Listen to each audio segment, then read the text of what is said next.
G Tamil news நேயர்களுக்கு வணக்கம். இன்றைய டாக் நிகழ்ச்சியில் தமிழ்நாடு முதலமைச்சர் ஜோசப் விஜய் அவர்களின் 52வது பிறந்தநாள் தமிழகம் முழுவதும் கோலாகலமாக கொண்டாடப்பட்டு வருகிறது. இதில் தமிழ்நாடு முதலமைச்சராக அவர் பதவியேற்று முதல் பிறந்தநாளை கொண்டாடக்கூடிய நிலையில் தமிழக மக்கள் எவ்வாறு இந்த பிறந்தநாளை கொண்டாடுகிறார் என்பது தொடர்பாக நமது செய்தியாளர் புவனேஸ்வரி கேட்கலாம். வணக்கம் புவனேஸ்வரி. வணக்கம் சாமி. இன்னைக்கு தமிழ்நாடு முதலமைச்சர் ஜோசப் விஜய் அவர் முதலமைச்சராய் பொறுப்பேற்று முதல் பிறந்தநாளை கொண்டாடுறாங்க. இது எப்படி இருக்கு? தமிழகம் முழுவதும் ஒரு உற்சாகமான ஒரு மனநிலையில தாவேகா தொண்டர்களாகட்டும், அதே போல தமிழக மக்களும் இதை எப்படி பார்க்குறாங்க? ஆக்சுவலி என்னன்னா, நீங்கள் சொன்ன மாதிரி ஒரு பெரிய விஷயம். ஏன்னா அவ்வளோ மோசமான விமர்சனங்கள். இவர் சினிமாவுக்கு இருக்கும் போதும் விமர்சனங்கள் நமக்கே தெரியும். அவரை எவ்வளோ பெரிய பாடி ஷேமிங்க்கெலாம் அவர் ஆளானார். அவரோட நிறத்துக்கு ரொம்ப பயங்கர மோசமாக பண்ணாங்க. அவர் உருவத்தை வச்சு கேலி பண்ணாங்க. அதையும் கடந்து தான் அவர் சூப்பராக தளபதி அப்படிங்கிற ஒரு இடத்துல இருந்தார். ஸோ அதுலேயும் சாதாரணமாக எடுப்புலேயே ஒரே படத்துலேயே அப்படியே பயங்கரமாக அப்படியே ஒரு ஸ்டார் கிடச்சிலாம் அவர் வந்துடல. ரொம்ப போராடி தான் நிதானமாக மக்கள்கிட்ட என் வீட்டில் ஒருத்தம்பா இவர் அப்படிங்கிற அளவுக்கான ஒரு இடத்த பிடிச்சி தான் இந்த இடத்த வந்தார். ஸோ எல்லாரும் என்னென்னா குறைச்சி மதிப்பிட்டாங்க. பயங்கரமான விமர்சனங்கள். அரசியலுக்கு வரும்போது இவரை பற்றி இதை விட மோசமாக பேச முடியாதுங்கிற அளவுக்கு எவ்வளவோ விமர்சனங்கள். குடும்பத்திலேருந்து, அவரோட பர்சனல் லைஃப்லேருந்து, அதுக்கப்புறம் சினிமா கெரியர்லேருந்து அவர் உச்சத்திலேயே இல்லைன்னுட்டாங்க. ஒரு சிலர்லாம் பேசும்போது நிறைய இடத்துல நம்மளே பார்த்துருப்போம். ஒரு பயங்கரமான ஒரு உச்சபட்ச நடிகராக விஜய் இருந்தார். அவர் ஒரு கலெக்ஷன் கிங்கு அப்படிலாம் நம்ம சொல்லும்பொழுது எதில் இருக்கவங்க பயங்கர மறுப்பு இருக்கும். அப்படிலாம் ஒன்றும் கிடையாது, கதை நல்லா இருந்ததால் ஓடிச்சு, இயக்குனருக்காக ஓடிச்சுன்னு பல விமர்சனங்கள். நிறைய பேர் அதை அக்செப்ட் பண்ண விரும்பலை. அதன் கிஃப்ட் தான் விஜய் அவர்களுக்கு முதலமைச்சர் அப்படிங்கிற ஒரு பதவியை மக்கள் கொடுத்துருக்காங்க. ஏன்னா என் வீட்டு பையன் தான் விஜய். அவரே பல மேடைகளை சொல்லியிருக்காரு, நான் விஜயா ஒரு வீட்லேயும் இருக்கேன், விஜயா ஒரு வீட்லேயும் இருக்கேன், என்னுடைய அண்ணன், என்னுடைய அக்கா எல்லாருமே அவர் எப்படி பேசினார்னா, இப்போ ஒருத்தங்க கிட்ட போயிட்டு ஸ்ட்ரெயிட்டாக போயிட்டு கொஞ்சம் பேசணுன்ற அவசியமே இல்லை. அவர் பேசினது ஒருத்தவங்களுக்கும் அது இம்பாக்டை கொடுத்ததால தான் இன்னைக்கு முதலமைச்சர் அவர் இருந்திருக்காரு. தமிழ்நாடு முதலமைச்சர் அவர் தாவேகா தலைவராய் ஒரு கட்சி ஆரம்பித்த உடனே அவர் மக்கள் மத இடம்பெறல. ஏன்னா நீண்ட பயணம், திரையுலகில் நாளைய தீர்ப்பு முதல் இன்றைய தீர்ப்பு எழுதக்கூடிய அளவு அவர் பயணத்தின் பார்த்தோம்னா ஒவ்வொரு கதாபாத்திரங்களும் குடும்பத்தில் ஒருத்தரை போல தான் அவர் சூஸ் பண்ண கதைகளாகட்டும் இல்லை நடித்த கதாபாத்திரங்களாகட்டும் விஜய் அவர்களுக்கு ஆதரவாகவும் மக்களை ஏற்றுக்கொள்ளக்கூடிய வகையில் அமைஞ்சிருந்தது. அப்போது விஜய் அப்படின்னு பார்க்கும்போது பார்ன் ஃப்ரம் சில்வர் ஸ்பூன். அவர் ரொம்ப எளிமையாக பிறந்து நான் பட வாய்ப்புக்காக தேடி இத்தனை ப்ரொடியூசரை பார்த்தேன், இத்தனை டைரக்டரை பார்த்தேன்னா அவருக்கு ஒரு ஹிஸ்ட்ரி கிடையாது. ஏன்னா ஒரு தந்தையோட பிம்பத்தை வைத்து திரையுலகிற்கு வந்தவர் என்ன ஒரு விமர்சனமும் வைக்கப்பட்டது. ஆனால் அது மட்டுமே இன்றைய தினம் முதலமைச்சர் ஆகக்கூடிய பயணத்திற்கு போதுமானதா இல்லை. அப்போ இது ஆக்சுவலி ஒத்துக்க முடியாது. இது ஒரு விஷயத்துல கூட மறுப்பு இருக்கு. ஏன்னா தந்தை பெரிய ஆளாக ஏங்க அமிதாப் பச்சனோட ஒரு பெரிய ஹீரோ இருந்துட முடியுமா பாலிவுட்ல? அவங்க பையன் என்ன ஆனாரு? ஏங்க நம்ம தமிழ் சினிமாலேயே வரும்போது சிபி சத்யராஜா இருக்கட்டும், பாக்யராஜ் அவர்களுடைய மகனாக இருக்கட்டும், பாண்டியராஜன் அவர்களுடைய மகனாக இருக்கட்டும், பாரதி ராஜா அவர்களுடைய மகனாக இருக்கட்டும், யாரா இருந்தாலும் ஒரு பெரிய ஸ்டார், ரஜினிகாந்த், கமலம், யாரா இருந்தாலும் அவர்களுடைய வாரிசுகளால ஜொலிக்க முடியல. சோ இது நீங்க ஒரு ரீசனா சொல்லிக்கலாம், ஒரு மனசை தேத்திக்கிறதும் திரையுலக சார்ந்தவர்களே வச்சாங்க. ஆனா அது உண்மையே கிடையாது. ஏன்னா எத்தனை வாரிசுகள். எங்க சந்திரசேகர் அவர்கள் ஒரு இயக்குனர் தான். விஜய் அவர்களுக்கு ஃபர்ஸ்ட் படமே பயங்கர பிளாக் பஸ்டர்ல அவர் வாய்ப்பு கேட்டு, அது மட்டும் இல்லாமல் விஜயகாந்த் அவர்கள் தான் ஒரு சில படம், இந்த செந்தூர பாண்டியன்ல விஜய் அவர்கள் கூட நடிச்சு அவரை ஒரு ஹீரோவா மக்கள் கிட்ட கொண்டு போய் சேர்க்கிற வேலைகள்லாம் நடந்ததே தவிர ஃபர்ஸ்ட் எடுத்ததுமே ஈஸியா கிடைச்சிருச்சான்னு கேட்டா எனக்கு தெரியல. அவ்வளவு ஈஸியா மேபி அப்பா படங்கள் இல்ல அப்படி ஈஸியா கிடைச்சிருந்தாலும் அதுக்கான உழைப்புன்னு ஒண்ணு இருக்குல்ல. கரெக்ட், மக்கள் ஏத்துக்கணும் இல்லையா? ஏன்னா முதல் படம் வெளியான உடனே அவரை தோற்றத்தை வைத்து விமர்சித்த பத்திரிகையில அதே முன்பக்கத்துல அவர் ஒரு உச்ச நட்சத்திரமாகி அந்த படம் பதியப்பட்டு அது தொடர்பான செய்தி வருவது. அப்போ அவருக்கு அந்த டிரான்சாக்ஷனுக்கு அவர் ஒரு நாள் எடுத்திருப்பார். அப்போது ஒரு டெடிகேட்டிவான ஒரு ஆக்டராக விஜய் தன்னுடைய சினிமா வாழ்க்கையில் ஒரு உச்சத்தை அடைந்தவர். இன்றைய தினம் ஒரு டெடிகேட்டிவ் தமிழ்நாடு முதலமைச்சராக அவர் தற்போது வந்திருக்கிறாரு. ஏன்னா அந்த ஃபங்க்சுவாலிட்டியில் படத்துக்கு போகும்போது தான் செட்டுக்கு கரெக்டான டைமுக்கு போயிடுவார் அப்படின்னு சொல்லுவாங்க. ஆனால் தமிழக முதல்வராக இதுவரை பார்த்திடாத ஒரு முதல்வராய் தற்போது தமிழ்நாடு முதலமைச்சர் ஜோசப் விஜய் அவர்கள் காலை 9 மணிக்கு சட்டப்பேரவையில் இருக்கிறதும் 4:30 மணிக்கு தான் சட்டப்பேரவை விட்டு அவர் புறப்பட்டு செல்கிறதும், அப்போது அந்த அலுவலக பணி உள்ளிட்டவைகளை வந்து முழு நேரம் கவனம் செலுத்துவது, வரக்கூடியவர்களை முகம் சுழிக்காமல் வந்து பார்க்குறாரு அப்படின்ற ஒரு தமிழ்நாடு முதலமைச்சர் மீது மக்கள் மற்றும் எதிர்க்கட்சியினர் கூட வந்து வரவேற்கத்தக்கக்கூடிய விமர்சனங்களை வைக்கிறாங்க. அப்போது அவருடைய அரசியல் வாழ்க்கை எப்படி இருக்குது? அரசியல் வாழ்க்கையை பொறுத்த வரைக்கும் விஜய் அவர்கள் வந்து இப்போ கிடையாது, தலைவா படம் வரும்போதே டைம் டு லீட் அப்படிங்கிற ஒரு விஷயத்தை வச்சு அந்த படத்தோட கிளைமேக்ஸ் பார்த்தவங்களுக்கே தெரியும் அவருடைய அரசியல் ஆசை வந்து வெளிப்பட்டு இருந்துச்சு. இன்னொன்று, ஒருத்தங்களுக்கு இப்போ ரஜினிகாந்த் அவர்களே கூட 1996 வந்து அவர் வந்து முன்னாள் முதலமைச்சர் ஜெயலலிதா அவர்களை பற்றி மேடையில் அந்த பயங்கர பிரச்சாரம் பண்ணார். அதுதான் ஜெயலலிதா அவர்களின் படு தோல்விக்கு முக்கிய காரணமாக இருந்துச்சு.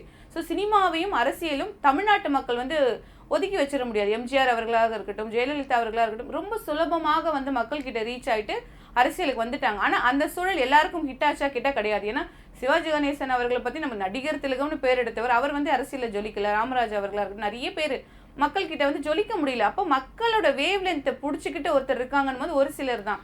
அதில் ஒருத்தர் தான் வந்து விஜய் அவர்கள். அவரோட அரசியல் கரியர் நீங்கள் கேட்கும்பொழுது அவர் தலைவாளியே ரெடி ஆயிட்டாரு. அடுத்து சர்க்கார் வரும்போது அப்படி ஒரு விமர்சனங்கள் வந்துச்சு.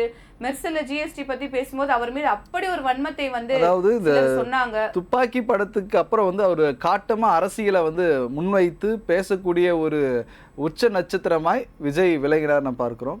ஆனால் வீட்டில் குடும்பத்தில் ஒருத்தரா குழந்தைகளுக்கு ஏற்ற கதாபாத்திரங்கள் எப்போ நடந்தது, அதே போல் அந்த 20 வயசு இளைஞர்களை கவரக்கூடிய கதாபாத்திரங்கள் ஒவ்வொரு காலகட்டத்துக்கு ஏற்றவாறு தன்னை அவர் மாற்றி அமைத்திருக்கிறார். அந்த கதாபாத்திரங்களை வந்து தேர்ந்தெடுத்துக்கிறார். ஏன்னா ஒரு 20 ஆண்டுகளுக்கு முந்தைய படங்களை பார்க்கும்போது டோட்டலாக ஒரு எப்படி ஒரு காதலிக்கக்கூடிய ஒரு காதல் கதாபாத்திரங்களை மையமாக கொண்டு எடுக்கப்பட்ட படங்கள் விஜய் அவர்கள் நடிச்சிருந்தார். அது பெரும்பாலான மக்கள் மத்தியில் வரவேற்கப்பட்டது. அதே அந்த காலம் கடந்த உடனே ஒரு அண்ணன் தங்கச்சிக்கு ஏற்ற ஒரு படங்களாக திருப்பாச்சியாக இருக்கட்டும், அதே போல் சிவகாசியாக இருக்கட்டும், அப்போது அந்த அண்ணன் தங்கச்சிக்கு ஏற்ற படங்களை கில்லி ஆகட்டும், அப்போது இந்த படங்களில் வந்து ஒரு கலவையான ஒரு சென்டிமெண்ட்டை வந்து அவர் கொடுத்தாரு. அதுக்கப்புறம் ஒரு மாஸ் ஹீரோவாக அவர் உருவான பிறகு தமிழகத்தில் இருக்கக்கூடிய பிரச்சனைகளை முன்வைத்து அவர் படங்கள் கதாபாத்திரங்களை வந்து தேர்ந்தெடுக்க ஆரம்பித்தார். இந்த பிகில் உள்ளிட்ட படங்கள்லாம் வரும்போது அவர் தன்னுடைய அரசியல் நகர்வை அடுத்த படங்களில் வந்து சர்க்கார், பிகில் உள்ளிட்ட படங்களை வந்து தன்னுடைய அரசியல் மையப்படுத்தப்படுவதை அப்பப்போ வந்து சொல்லிட்டு வந்தார். ஆனால் இந்த காலகட்டங்களில் அவர் எப்படி, இதுதான் இவருடைய ஸ்ட்ராட்டஜியா? அப்போ அரசியல் வரத்துக்கு விஜய் செய்த ஸ்ட்ராட்டஜி இதுதானா?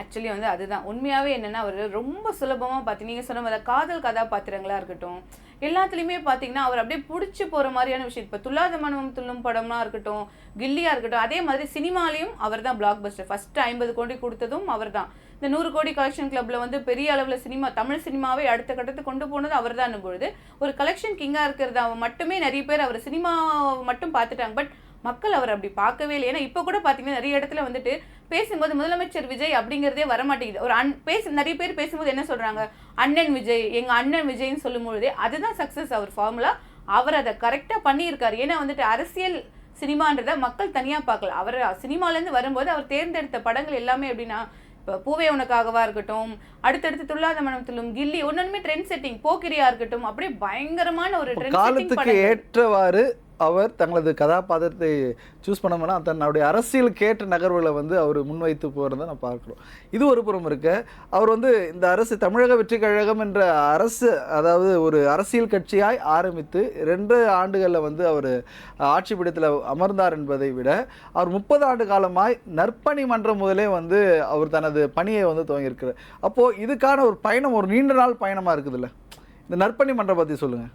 ஆக்சுவலி வந்து அவர் நற்பணி மன்றம் பொறுத்த வரைக்கும் என்னன்னா, அவர் அப்பத்துலேருந்தே வந்துட்டு அந்த விஜய் மக்கள் இயக்கம்லாம் இருக்கும்பொழுது அழகாக அப்பத்துலேருந்தே மக்கள் கிட்ட வந்து பயங்கர ஒரு ரீச்சை வந்து அவர் கொஞ்சம் கொஞ்சமாக பண்ணிக்கிட்டே தான் இருந்தார். ஏன்னா ரொம்ப ஈஸியாக வந்து விஜய் அவர்களை வந்து அப்ரோச் பண்ண முடியாதுங்கிற சூழல் இல்லாமல் அவங்க ரசிகர்களுக்கெல்லாம் வந்து அவர் ரொம்ப ஈஸியாக போய் பேசுகிற அளவுக்கு தான் இருந்துட்டு இருந்தார். அந்த மக்கள் இயக்கம் மூலயமா அவங்க மூலயமா நிறைய வந்து நல்ல விஷயங்கள்லாம் பண்ணிட்டு இருந்தார். அவங்க பண்ணுறது போக இவருமே என்ன பண்ணிட்டு இருந்தாருன்னா, அப்போ வந்து தமிழீழ பிரச்சனை வருது, அந்த பயங்கரமா மக்களுக்கு ஒரு மாதிரி போராட்டத்தில் இறங்கினதா இருக்கட்டும், இல்லைன்னா வந்து நீட்டுக்கு எதிராக அனிதா வீட்டுக்கு போய் பார்த்ததாக இருக்கட்டும், அதுக்கப்புறம் அண்ணா சாரை வந்து டெல்லியில் 2011 டைம்ல அந்த ப்ரொட்டஸ்ட் நடக்குது. அப்பவே கிட்டத்தட்ட ஒரு 15 ஆண்டுகளுக்கு முன்பே கூட தன்னுடைய அரசியல் ஆர்வத்தை ஏதோ ஒரு வகையில் அவர் வெளிப்படுத்திட்டு இருந்தார். ஏன்னா அப்போ வந்து ஆன்டி கரப்ஷனுக்கு எதிராக ஒரு மிகப்பெரிய ஒரு போராட்டம் தான் டெல்லியில வெடிக்குது. அங்கேயுமே வந்து விஜய் அவர்கள் போய் தன்னுடைய ஆதரவை கொடுத்துட்டு இருந்தார். அவரை பொறுத்த வரைக்கும் இப்ப எல்லாரும் கேட்கிற மாதிரி தடாலடியா போயிட்டு நான் போராட்டம்னா கையில ஒரு இதை வச்சுக்கிட்டு போயிட்டு போராடலாம் இல்ல. ஆனா ஜல்லிக்கட்டு விவகாரமாக, ஜல்லிக்கட்டு கூட தன்னுடைய தூத்துக்குடி நிலைப்பாட்டை துப்பாக்கி சூடு, ஆமா போய் தொடர்ந்து பண்ணிக்கிட்டு இருந்தாரு. கண்டிப்பா. இப்போ நீங்க சொல்லும்போது பார்க்குறோம் பல இடங்கள்ல வந்து தன்னை அதாவது ஒரு அரசியல் மயமாக்கப்படணும், நான் போறது 4 பேருக்கு தெரியணும்னு எங்கேயுமே போகல. இது நீங்க சொன்ன காட்சிகள் எல்லாமே ஒரு யாரோ ஒரு ரசிகர் எடுத்து வெளியிட்ட ஒரு வீடியோவை தான் அது வைரலாகி பல செய்திகள் ஊடகங்களை வந்து மக்களை போய் சென்றடைந்ததை நம்மளால் பார்க்க முடியும். அப்போது தன்னுடைய அரசியல் முன்னெடுப்பு கூட ஒரு விளம்பரம் செய்யாத ஒரு ஆட்சியாக இந்த ஆட்சி இருக்கிறது என்று நாம் பார்க்கலாமா? கண்டிப்பா. ஆக்சுவலி வந்து இவங்களை பொறுத்த வரைக்கும் என்ன, விஜய் அவர்களை பத்தி இன்னொரு முக்கியமான விஷயம் சொல்லணும். என்னன்னா நிறைய பேர் விமர்சனம் வச்சது என்னன்னா 10th 12th ஸ்டூடெண்ட்ஸ் முடிச்சா எதுக்கு அதை ஒரு ஃபங்க்ஷன் மாதிரி வச்சு ஒரு மண்டபம் வச்சு ஏன் நீங்க பண்ணணும்னு சொல்லி ஃபர்ஸ்ட் இயர் அதை பண்ணும்போது கேட்டாங்க. ஆனா அடுத்த ஆண்டு மாணவர்கள் நிறைய பேர் பேசும்போது ஒரு விஷயத்த நான் கவனிச்சேன். என்னன்னா அவங்க பேசும்போது போன வருஷம் வந்து எனக்கு தெரிஞ்சவங்க போயிட்டு வாங்கினாங்க, அதுக்கு நான் அந்த இடத்த நான் ஃபர்ஸ்ட் பிளேஸ் பிடிச்சாதான் கிடைக்கும், அதுக்காக நான் படித்தேன், அதுக்காக நான் வந்தேன்னு சொல்லி பண்ணாரு. இன்னொன்னு விளம்பரத்துக்காகவே பண்ணாலும் இருக்கட்டுமே, என்ன தவறு, யாருமே பண்ணாத ஒரு பல ஆண்டுகளா விஜய் ரசிகர்கள் சார்பாக பல ஆண்டுகளா வந்து விஜய் செஞ்சுட்டு வராருன்ட்டு ஒரு பதிவு நம்மளால் பார்க்க முடியுது. ஏனென்றால் இந்த 2.5 ஆண்டுகள் தான் அவர் அரசியல் மையம் நகரப் போகிறார் என்ற அந்த பேச்சுவார்த்தைக்கு வந்த பிறகுதான் மக்கள் உற்று பார்க்குறாங்க. அரசியல் வட்டாரங்களும் அவருடைய நகர்வுகளை வந்து அடுத்தடுத்த நகர்வுகளை வந்து உற்று பார்க்குறாரு. ஏன்னா தலைவா படம் எப்போ அந்த டைம் டு லீடுன்னு அவர் அந்த பேர் சுட்டுனா அது முதல் அவருக்கு வந்து அந்த பிரச்சனைகளானது திரையுலகமாகட்டும் அரசியல் வட்டாரங்களுமாகட்டும் தொடர்ந்து அடுத்தடுத்து வந்து பிரச்சனைகளை சந்திக்க ஆரம்பித்தார் என்று நம்ம பார்க்கிறோம். ஆக்சுவலி வந்து இது சொல்லும் போது ஒரு ஞாபகம் என்னன்னா, இந்த வடிவேலு காமெடியில் 2 பர்ஸ் இருக்கும், ஒரு திருட பிளான் பண்ணி பர்ஸை திருடிட்டு போயிடு, நீங்கள் என்னென்ன பண்ணுங்கடா, டைம் டு லீடு நான் போட்டேன், நீங்கள் என்னென்ன பர்ஸு பிரச்சனையை வச்சுக்க, பக்கத்தில் சிஎம்ங்கிற பர்ஸ் இருக்கு, நான் அதை தான் எடுத்துகிட்டு போக போகிறேன்றத அவர் அப்போவே ஃபிக்ஸ் பண்ணிட்டாரு. அதை வந்து நமக்கு இந்த எலெக்ஷன் முடிஞ்சு ரிசல்ட் வரும்போதே வந்துட்டு அதை பண்ணவும் செஞ்சுட்டார். அவர் என்ன நினைச்சாரோ, டைம் டு லீடுனதுக்கு தானே நடிச்சிங்க, இப்போ டைம் டு லீடு தானே, மாற்றவே முடியாது. இதுக்கு வந்து நீங்கள் இதுக்கப்புறம் எப்போ எழுதினாலும் அவ்வளோதான். இப்போ நீங்கள் என்ன எழுதினாலும் முதலமைச்சர் விஜய் அவர்கள் இந்த ஆட்சி காலத்தை வந்து மாற்ற முடியாது. முதலமைச்சராக தமிழகத்துக்கு யாருன்னா விஜய் அவர்கள் தான். இது ஈஸியாக கிடைக்கல தான் அவருக்கு. பல அவமானங்கள், பல பிரச்சனை, நெருக்கடி, மன்னிப்பு கேட்டு வீடியோ போடும்போது கிரிட்டிசைஸ் பண்றவங்க அந்த இடத்துல அவர் என்ன சிக்கலை வந்து ஃபேஸ் பண்ணாரு, எவ்வளோ ஒரு ப்ரெஷர் ஹேண்டில் பண்ணியிருப்பாரு. ஏன்னா ஒரு படம் வெளியாகிறது விஜய் அவர்களின் படம் மட்டும் கிடையாது. அந்த படத்துல வந்துட்டு ப்ரொடியூசர்ஸ் இருப்பாங்க, டைரக்டர் இருப்பாங்க, அது ஒரு கிட்டத்தட்ட ஒரு 100 பேருடைய வாழ்க்கை சம்மந்தப்பட்டதுன்னும் போது அந்த இடத்துல அவர் என்ன நினைச்சு கூட வந்து ஒரு ஏதாவது ஒரு விஷயம் படம் வெளியிடணுன்றது தான் ஃபோக்கஸாக இருந்திருக்கும் இல்லையா? இப்போ எல்லாருக்குமே அதுதானே கண்டிப்பா. அதாவது ஒரு கட்டத்தில் அதிமுக ஆட்சி நடக்கும்பொழுது அப்பொழுதைய அமைச்சராக இருந்தவர் இன்றைய தினம் அவருடைய கட்சியில் இணைஞ்சிருக்கார். அப்போ இதெல்லாம் பார்க்கும்போது இன்னும் நடக்குது தமிழ்நாட்டில். அப்போது அவருடைய மௌனத்திற்கு பின்னால் ஒரு அரசியல் இருக்குல்ல. அப்போ விஜய் எப்பவுமே மௌனமாக இருக்கிறாரு. திரையுலகத்தை சார்ந்தவர்கள் பலர் பேசுகிறத நம்ம கேட்குறோம். அவர் எப்பவுமே அமைதியாக இருப்பார், சைலண்ட்டாக இருப்பார். ஆனால் அதுக்கு பின்னால் ஏதோ ஒரு திங்கிங்கில் இருப்பார் அப்படின்னு சொல்கிறாங்க. ஆனால் தமிழ்நாடு முதலமைச்சராக பொறுப்பேற்றும் இதுவரை செய்தியாளர்களை சந்திக்கலை அப்படின்ற ஒரு விமர்சனம் இருக்குது. அதுவும் அவர் மௌனமாக தான் கடந்து போகிறார். அப்போது அதாவது பேசினா மட்டும் அதுக்கு தீர்வாயிராது, செயல் திட்டத்தில் என்னுடைய தீர்வை காட்டுறன்றது ஒரு மும்முரமாய் தமிழ்நாடு முதலமைச்சர் அவருடைய நகர்வுகள் வந்து நம்மளை அடுத்தடுத்து பார்க்க முடிகிறது. இன்றைக்கும் சட்டப்பேரவையானது நடைபெற்று வருது. சட்டப்பேரவை கூட்டத்தொடரில் முதலமைச்சராய் முதல் முறையாக சட்டப்பேரவையில் அவருக்கு வாழ்த்துகள் எதிர்க்கட்சிகளாகட்டும் பலர் பேர் அவருக்கு வாழ்த்துதலை தெரிவிச்சுட்டு வராங்க. ஆனால் இந்த விஷயத்தை நீங்கள் நோட் பண்ணணும். சட்டப்பேரவையில் ஒவ்வொருத்தரும் சொல்லும் பொழுது அவர் என்ன பண்ணுறாரு, ஒவ்வொரு விஷயமும் நோட் பண்ணுறாரு. பிரேமலதா விஜயகாந்த் வந்து ஒரு கோரிக்கை வைக்கிறாங்க, சட்டப்பேரவையில் வாட்டர் பாட்டில் வந்து அலோவ் பண்ணணும் அப்படின்னு சொல்லும்போது நோட் பண்ணுறாரு. அதே போல் அவரோடு இருந்த ஜோதிடருக்கு வந்து ஸ்பெஷல் அப்பாயின்மெண்ட் போட்ட உடனே அதுக்கு சொன்னாங்க, உடனே அதை நீக்கம் பண்ணுறாரு. அப்போது எதிர்கட்சிகள் சொல்லக்கூடிய விமர்சனங்களுக்கும் ஏற்று இது ஒரு தன்னாட்சியாக இல்லாமல் சுயாட்சியாக இல்லாமல் இது வந்து மக்கள் ஆட்சியை கொண்டு போறத பாக்குறீங்க. இது வரைக்கும் சரி, எந்த அரசும் சரி, திமுகவாகவும் இருக்கட்டும் அதிமுகவோ சட்டப்பேரவையை கட் பண்ணாம என்னைக்குங்க லைவ் போட்டிருக்காங்க? நமக்கு என்னைக்காச்சும் தெரிஞ்சிருக்கா எதிர்கட்சியில என்ன பேசுறாங்கன்னு? எடப்பாடி பழனிசாமி அவர்கள் பேசினா திமுகல இருக்கவங்க அதை கட் பண்ணிடுவாங்க.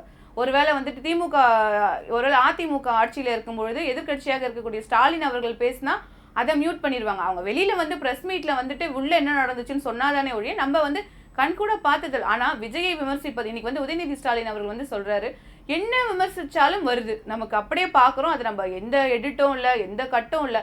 இதை விட ஒரு தலைவருக்கு ஒரு சிறந்த குணம் இருக்க முடியுமாங்கிறது ஒரு கேள்வி. ஏன்னா என்னை விமர்சிக்க கூடாது, என்னை விமர்சிச்சா மக்கள் கிட்ட நெகட்டிவ் ஆயிடும்னே நினைக்கல அவரு. நீ விமர்சனம் பண்ணு, வெளியில பார்க்கட்டும் மக்கள், அவங்க முடிவு பண்ணிக்கிட்டோம் என்னவோ. ஆனா விமர்சனம் பண்ணுங்கன்னு சொல்ற குவாலிட்டி ஒரு மிகப்பெரிய குவாலிட்டி. அது விஜய் கிட்ட வந்து உண்மையாவே இது பாராட்டக்கூடியது. ஏன்னா ஒண்ணுமே இல்லைங்க, கட் பண்ணுங்கன்னு சொல்லிட்டா உங்களுக்கு தெரியுமா? உதயநிதி ஸ்டாலின் அவர்கள் உள்ள போயிட்டு இன்னைக்கு கூட ஏதோ பேசியிருக்காரு, விமர்சனம் வச்சிருக்காரு, விஜய் அவர்கள் விமர்சிச்சிருக்காரு. இன்னைக்கு தெரியுது, எல்லாருக்குமே தெரியுது என்ன பேசினாருன்னு சொல்லிட்டு. இது முன்னாடி ஆட்சியில தெரியுமா? வெளியில வந்து அவங்க பிரஸ் மீட்ல சொல்லுவாங்க. ஸோ இந்த மாதிரியான விஷயங்கள். ஆக்சுவலி இன்னொரு விஷயம் நான் இங்க ஷேர் பண்றேன். இன்னைக்கு அவர் பர்த்டே ஸ்பெஷல் என்னன்னா, ராஜ்மோகன் அவர்களுடைய வீடியோ ஒன்று பார்த்து அமைச்சர், நம்மளுடைய அமைச்சர் ராஜ்மோகன் அவர்கள் அவர்ல சொல்றாரு, ஒரு முறை வந்து அவங்க எல்லாம் பேசிக்கிட்டு இருக்கும்போது லயலா மணி அவர்களை கூப்பிட்டு விஜய் வந்து பேசிக்கிட்டு இருந்தாரு, தொட்டு தொட்டு பேசினாரு, அவர் ஹார்ட்டை தொட்டு பேசினாரு, ஷோல்டர் தொட்டு பேசினாரு, ரொம்ப புகழாரு போல நினைச்சோம். எங்ககிட்ட லயலா மணி வந்தாரு, என்ன பேசினாரு விஜய் அவர்கள் சொல்லும்பொழுது நான் சொல்றேன், என்னை பாராட்டினாரு, பயங்கரமா பேசுறீங்கன்னு பாராட்டினாருன்னு. அப்புறம் அந்த கும்பல்லாம் கலைஞ்ச பிறகு நாங்கள் ஒரு 5 பேர் ஒரு டீ கடைக்கு போனோம். அப்ப கேட்டேன் அவர்கிட்ட என்ன சொன்னாரு விஜய் அவர்கள். அப்ப என்ன சொன்னாருன்னா, உன் பேட்டியில பார்த்த நீ திமுகவையும் அதிமுகவையும் மோசமா பேசுற, இனிமே அப்படி பேசினா உன் ஆர்ட் வெளியில வரக்கூடாது, உள்ள வச்சுக்கோ, தட்டிடுவேன், உன்னை தூக்கிடுவேன், கட்சியை விட்டு உன்னை தூக்கிடுவேன்னு சொல்லி சொன்னாரு. எந்த தலைவருங்க கூப்பிட்டு திமுக அதிமுக விமர்சனம் பண்ணா கட்சியை விட்டு தூக்கிடுவேன்னு சொல்லுவாங்க. அப்ப நீ ஒழுக்கமா நீ பேசு, யாரா இருந்தாலும் சரி, அவங்க எதிரியாக இருந்தா கூட மரியாதையா பேசணும்னு சொல்லி விஜய் அவர்கள் சொல்றாரு. இது ஒரு தலைவருக்கான குணம் தானே. நீங்க சொல்லும்போது ஒரு விஷயம் ஞாபகம் வருது. அதாவது தமிழகத்தில் உள்ள இளைஞர்கள் பலர், அதாவது அரசியல் மையமாக்கப்பட்டது எப்பொழுது என்ற ஒரு கேள்விக்குறி. ஏனென்றால் காமராஜர் ஆட்சி காலத்தில் அவருடைய ஆட்சியை பார்த்து, அவர் நடத்தியை பார்த்து அரசியல் மையமாக்கப்பட்டேன்னு சொன்னவர்கள் ஒரு புறம் இருந்தாலும், மற்றொரு அண்ணா மற்றும் கலைஞர் அவருடைய பேச்சாற்றால் இழுக்கப்பட்டு வந்தவர்கள் பலர். அதே போல் பேரறிஞர் அண்ணா அவர்கள், அதாவது அண்ணா அவருடைய பேச்சுக்கு மயங்காதவர் யாரும் இல்லை. இளைஞர்கள் சாரசாரியாக வந்து அப்பொழுது கட்சியில் இணைந்தார்கள் என்று நாம் பார்க்கிறோம். இப்படி இருக்கும்போது ஒவ்வொரு காலகட்டத்தில் ஒவ்வொரு தலைவர்களுடைய டிரான்சாக்ஷன் ஒரு இளைஞர்களை ஈர்க்கக்கூடிய அளவு இருக்குது. அப்போது இந்த 2026 சட்டமன்ற தேர்தலில் விஜய் அவர்களுடைய வருகை எப்படி இருந்தது? குறிப்பாக இளைஞர்கள், ஜென்சி வாக்காளர்கள், இளம் பெண்கள் மற்றும் குழந்தைகள் இல்லாமல் அனைத்து தரப்பு மக்களையும் அவர் கவர்ந்திருக்கிறாரா? ஆக்சுவலி வந்து இதுக்கு என்ன நீங்கள் சொல்கிற மாதிரி ஜென்சி கிட்ஸ் இளைஞர்கள்லாம் இல்லைங்க. நேற்று ஒரு ஒரு ஒரு 3-4 வயது அவர் குழந்தைகளுக்கு கூட அரசியலை சொல்லியிருக்காருன்றதை நம்ம ஒத்துக்கணும். ஏன்னா இப்போ நம்மளே பார்க்கும்பொழுது, இப்போ ஒரு இளைஞர்கள் ஒரு 20 வயசு ஆகும்போது, இப்போ விஜயகாந்த் அவர்கள் கட்சி ஆரம்பிக்கும் போது இளைஞர்களின் எழுச்சி பயங்கரமா இருந்துச்சு. அப்போ பார்க்கும்போது நீங்க சொல்ற மாதிரி இளைஞர்கள், இளம் பெண்கள்லாம் பயங்கரமா விஜயகாந்த் அவர்களுக்கு வந்து ஒரு ஆதரவை தெரிவிச்சு அவருக்கு பயங்கரமான வாக்கு சதவீதம் ஒன்லி இளைஞர்கள் கிட்ட இருந்து மட்டுமே நிறைய கிடைச்சிச்சு. அந்த ஜென்ரேஷன்ல விஜய் அவர்களுக்கு வந்த பிறகுதான் திராவிட கட்சிகள் அவங்க நிறைய பண்ணியிருக்காங்கன்றது அதெல்லாம் விட்டுட்டு விஜய் அவர்களை வச்சு பார்க்கும்பொழுது இந்த இளைஞர்கள் மட்டும் இல்லை, குழந்தைகள் கூட, ஒரு 5-6 வயது குழந்தைகள் கூட, 10 வயது சிறுவர்கள் கூட இன்னைக்கு வந்து சட்டப்பேரவையில் ஸ்கூல் முடிச்சுட்டு வந்ததும் சட்டப்பேரவையில் என்ன நடந்துச்சுன்னு பேசுறாங்க. அந்த ரீல்ஸ்ல நிறைய ரீல்ஸ் அவங்களே பேசி போடுறாங்க. சட்டப்பேரவையில் இதை பார்த்தோம் அதை பார்த்தோம்னு பேசி போடும்போது இளைஞர்கள், குழந்தைகள், சிறுவர்கள் ஒரு மொத்த ஜெனரேஷனுக்கும் வந்துட்டு அரசியலை புகுத்தி பேச வைத்த பெருமை வந்து விஜய் அவர்களுக்கு இதை மறுக்க முடியாது. தமிழன் திரைப்படத்துல ஒரு காட்சிகளை பார்க்கிறோம். அதாவது அவர் வழக்கறிஞராக இருப்பார். அனைத்து மக்களும் வந்து சட்ட புத்தகத்தில் இருக்கக்கூடிய சட்டங்களை வந்து தெரிஞ்சுக்கொள்ளணும் அப்படின்ட்டு புத்தகங்களை அடித்து வெளியிடுறதும், ஒவ்வொரு மக்களும் காவல்துறை அதிகாரிகள் இடத்துல வந்து லஞ்சமற்ற ஒரு தமிழகத்தை உருவாக்கணும் அப்படின்ற ஒரு முன்னெடுப்பு அந்த படத்தில் பார்த்துருப்போம். அது தொடர்ந்து தற்பொழுது சிறு வயதில் இப்போ இருக்கக்கூடிய டிஜிட்டல் வேர்ல்டு, இப்போ நம்ம இருக்கக்கூடிய இந்த டிஜிட்டல் வேர்ல்டில் பலர் பல மணி நேரம் ரீல்ஸில் தங்களுடைய நேரங்களை கழிக்கிறாங்க, பொதுவெளியில் தங்களுடைய நேரங்களை கழிக்கிறாங்க. அப்போது அந்த மக்களையும் அரசியல் மயமாக்கப்பட வேண்டும் என்பதற்காக ஒரு முயற்சி ஒன்று இருக்குல்ல. அவர் எடுக்கிறது ஒரு அவர் செயல்பாட்டு மட்டும்தான். ஆனால் அது குறித்து பேச இப்போ 10 பேர் வந்து 10 100 பேர் வந்து பின்தொடர்ந்து அவருடைய செய்கைகளை குறித்து பேசவும், அது அரசியல் மயமாக்கப்படுவதும் ஏன் இதை பண்ணார்? ஏன்னா இப்போ இருக்கக்கூடிய ஏஐ டெக்னாலஜி இருக்கக்கூடிய இந்த காலகட்டத்தில் யாரை வந்து வரலாறு தெரியாமல் ஒரு பதிவை போட்டு போயிட முடியாது. உடனே அது விமர்சனத்துக்குள்ளாக ஆக்கக்கூடியவர்கள். விர்ச்சுவல் வாரியர்ஸோட பங்கு எப்படி இருக்கு விஜய்? ஆக்சுவலி வந்து என்னன்னா, இதுல ஒரு பெரிய விஷயம், ஒரு உண்மை என்னன்னா, விர்ச்சுவல் வாரியர்ஸ் அப்படிங்கிறவங்க விஜய் அவர்களுக்கு கிடைச்ச ஒரு சொத்துன்னு தான் சொல்லணும். ஏன்னா வந்து திமுகவை பொறுத்த வரைக்கும் தெரியும், அவங்க பெண்ணுன்னு ஒரு டீம் வச்சு இயங்கிட்டு இருந்தாங்க. அதிமுகவும் ஒரு சில ஐடி விங்கெல்லாம் வச்சு இயங்கிட்டு இருந்தாங்க. எல்லாரும் அப்படிதான். ஆனா சுயமா நிறைய பேர் விர்ச்சுவல் வாரியர்ஸ்னு விஜய் அவர்கள் ஒரு டீமை வச்சிருந்தாலுமே, அவங்க ஒரு ஐடி விங் இருந்தாலுமே, இந்த விர்ச்சுவல் வாரியர்ஸ் யாருன்னு பாத்தீங்கன்னா நம்மள ஜெனரல் பப்ளிக் தாங்க. தெரியல. அதாவது எல்லா வீட்லயும் அதுதான். ஏன்னா வந்துட்டு இப்ப திமுகல பார்க்கும்போது நமக்கு தெரியும், அவங்க அதுக்குன்னு உழைச்சி அதுக்குன்னு ஒரு டீம் வச்சு வேலை பார்த்துட்டு இருந்தாங்க. ஆனா இதுல இருக்கவங்க அப்படி உங்களால ஜட்ஜ் பண்ணவே முடியல. ஏன்னா இப்போ நிறைய பேர் சொன்ன விஷயமே பார்த்தீங்கன்னா நிறைய பேர் சொல்லிட்டு இருக்காங்க. இப்போ வந்து போஸ் வெங்கட் ஒரு நடிகர் இருக்கார், இயக்குனர் நடிகர், அவர் ரொம்ப திறமையானவர் நமக்கு தெரியும். அவரே வந்து ஒரு பேட்டியில சொல்றாரு, அவர் பயங்கர திமுக ஆதரவாளர், திமுகவில் அவருக்கு சீட்டு கிடைக்கும்னு எதிர்பார்த்து கிடைக்கல.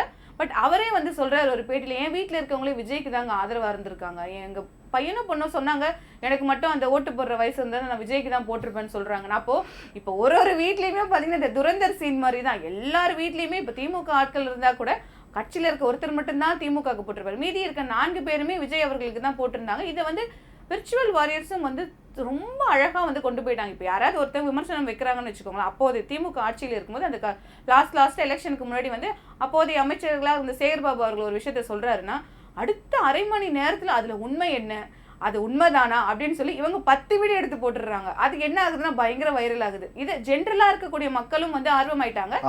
எல்லாரும் விர்ச்சுவல் வாரியர்ஸ் ஆயிட்டாங்க. ஆதாரமற்ற தகவலை யாராலும் இப்ப பரப்ப முடியாது. இன்னொன்னு விஜய் அவர்களுக்கே இப்போ வந்து விஜய் அவர்களே இப்போ பேசுறாருன்னா கூட அவரே ஒரு விஷயம் சொன்னாலும் கேட்கக்கூடிய, அதாவது கேள்வி கேட்கக்கூடிய இடத்தில் வந்து மக்கள் மாறிட்டாங்க. இப்போ விஜய் அவர்கள் சொல்லும்போது ஒரு கேள்வி ஞாபகம் வருது.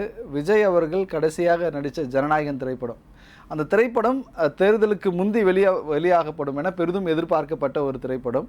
ஆனால் அந்த படத்தினுடைய டைட்டில் பலர் வந்து தேர்தலுக்கு முந்தி சொன்னாங்க, இப்போ நீ எங்கள் அண்ணன் படத்தை ரிலீஸ் பண்ணால் வெறும் தளபதி விஜய்னு போகும், அடுத்த முறை நீ தேர்தலுக்கு அப்புறம் நீங்கள் ரிலீஸ் பண்ணால் மாண்புமிகு தமிழ்நாடு முதலமைச்சர் ஜோசப் விஜய் நடிக்கும் ஜனநாயகனை நீங்கள் போட வேண்டிய கட்டாயத்துக்கு தள்ளப்படுவீங்கன்ட்டு விர்ச்சுவல் வாரியர்ஸ் வந்து பலர் தங்களுடைய சமூக வலைத்தளங்களில் பதிவிட்டதை நாம் பார்க்கிறோம்.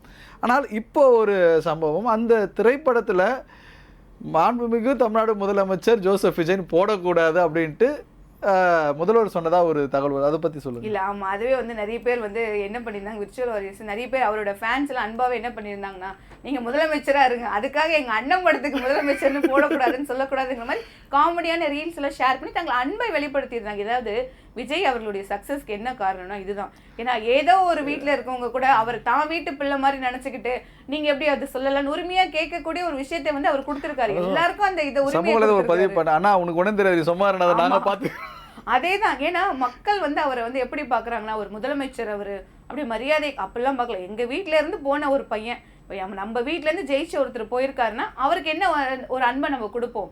ஏன்னா சும்மா நான் ஓட்டு போட்டுட்டேன்றதுக்காக கேட்குற கேள்வி இல்லை, அது உரிமைக்கான கேள்வி. இன்னொன்று ஜனநாயகன் படத்தை பொறுத்த வரைக்கும் அவ்வளோ ஒரு ப்ரெஷர் இருந்தது. ஒருவேளை ஜனநாயகன் திட்டமிட்டபடி ஜனவரி மாதம் ரிலீஸ் ஆயிருந்தா கூட விஜய் அவர்களுக்கு இந்த வெற்றி கிடைச்சிருக்குமானா கேள்விக்குறி தான். அது கிடைக்காததே வந்து அவங்க ஃபேன்ஸ் எல்லாம் பயங்கர, ஏன்னா லாஸ்ட் படம்னு சொல்லிட்டாரு, இதுக்கப்புறம் நடிக்க மாட்டேன்னு சொல்லிட்டாரு. ஒரு எல்லாரும் என்ன சொன்னாங்க, தோத்துட்டு நடிப்பாரு, ஜெயிச்சுட்டாரு, சிஎம்ஏ ஆயிட்டாரு, இதுக்கப்புறம் அவர் நடிக்க போறதே கிடையாது அப்படின்னா கூட அவருடைய கடைசி படத்துக்கு ஒரு நல்ல சென்ட் ஆஃபே இல்லை. ஏன்னா தமிழ் சினிமாவை அடுத்த கட்டம் கொண்டு போனவர் வந்து இவர் விஜய் அவர்கள். ஏன்னா வந்து ரஜினி அவர்கள் வந்து அவர் ஒரு மாதிரி தமிழ் சினிமாவை உலக அளவில் கொண்டு போனார், அவருக்கு ஜப்பான்ல கூட ஃபேன்ஸ் இருக்கான், அது மாதிரி பயங்கரமா கொண்டு போயிட்டாரு.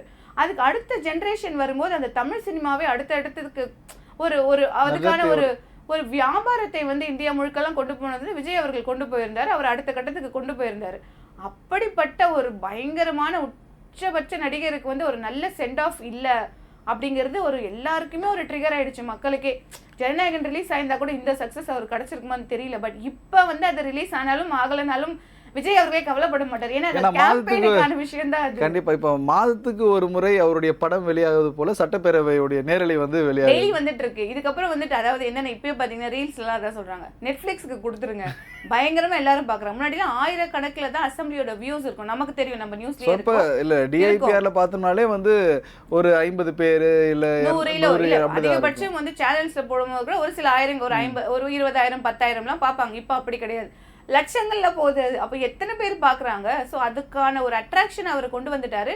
அசம்பிளினா இதுதான் நடக்குது, இங்க இதை பத்தி டிஸ்கஸ் பண்றாங்க. இப்ப மக்களுக்கே ஒரு கோவம் வருது, ஏன் தேவையில்லாததை போயிட்டு விமர்சனம் வைக்கிறீங்க, தேவையான விஷயத்தை ஆக்கப்பூர்வமா பேசுங்க.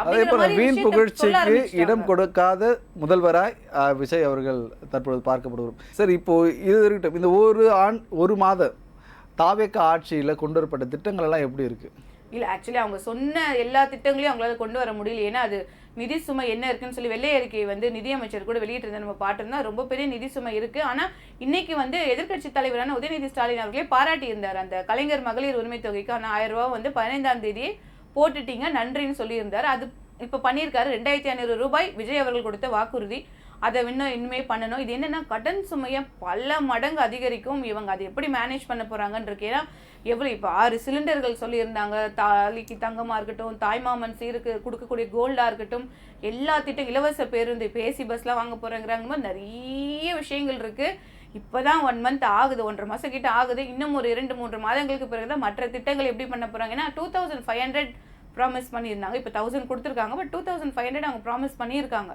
அதை பண்ணி தான் ஆகணும், இல்லைன்னா மக்கள் கேட்பாங்க. மற்ற திட்டங்களை விட இந்த திட்டம் ரொம்ப கவனிக்கப்படக்கூடியது.